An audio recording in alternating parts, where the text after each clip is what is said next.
लोकतन्त्र के जनताको अधिकार स्थापित गर्छ त्यसमा एउटा खतरा हुन थालेको छ।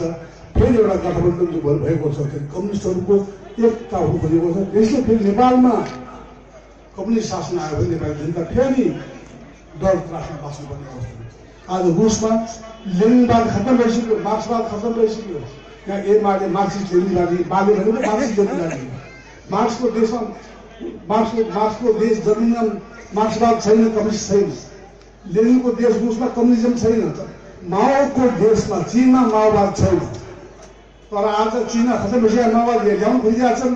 रुसमा खत्तम भइसक्यो, लेनिनवाद र मार्क्सवाद ल्याउन खोजेका छन्। त्यसकारण संसारमा खत्तम भइसक्यो कम्युनिस्ट व्यवस्था नेपालमा ल्याएर फेरि जनतालाई डर त्रासमा बाँच्न बाध्य गराउँछन्। त्यसकारण आज धन्यवाद दिदीबहिनीहरू, नेपाली काङ्ग्रेसले साथसाथदेखि जनताको कसरी जनतालाई तर्साएको छैन, धम्क्याएको छैन, जनतालाई कुनै किसिमको दोष दिएको छैन। जनतालाई देशको पार्टी मानेको छ र हाम्रो पार्टीका साथीहरू धेरै यहाँ मानेका पनि। त्यसैले आन्दोलन दाजुभाइ दिदीको नेपाललाई नेपाली काङ्ग्रेसलाई जिताउनुहोस्। जिताएको छ नेपाललाई धेरै प्रजालाई स्थायी गराउनु। किनभने नेपाली काङ्ग्रेसको सरकार बन्नेवाला छ। कसैले पनि नेपाली काङ्ग्रेसको सरकार बन्नबाट रोक्न सक्दैन।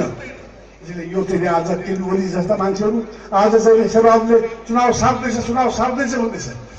केपी ओलीले 21 गते भोट हालेपछि पनि चुनाव सार्दैछ भन्ने छैन है। 21 गतेका दिन भोट हालेर 10 गतेका दिन भोट हालेर फेरि चुनाव सार्दैछ शेरबहादुरले भन्ने छैन। किन चुनाव सरेको सपना देखाइछन्, तर चुनाव सार्नेपछि नै चुनाव गराएरै थाल्नुपर्छ। यसकारण सबै नेपालीलाई विजय गराउनु हार्दिक अनुरोध चाहन्छु। दोनो रूपको पीडा मलाई थाहा छ। नेपाली काङ्ग्रेसलाई भोट दियोस्, त्यसको नेतृत्व मैले गर्नेछु। नेपाली काङ्ग्रेसको विकास र समृद्धिका लागि मेरो पार्टीले पुरा ध्यान दिएछ। रोल्पा जिल्ला नमला जिल्ला बनाएर छोड्ने विश्वास ल्याउँछु।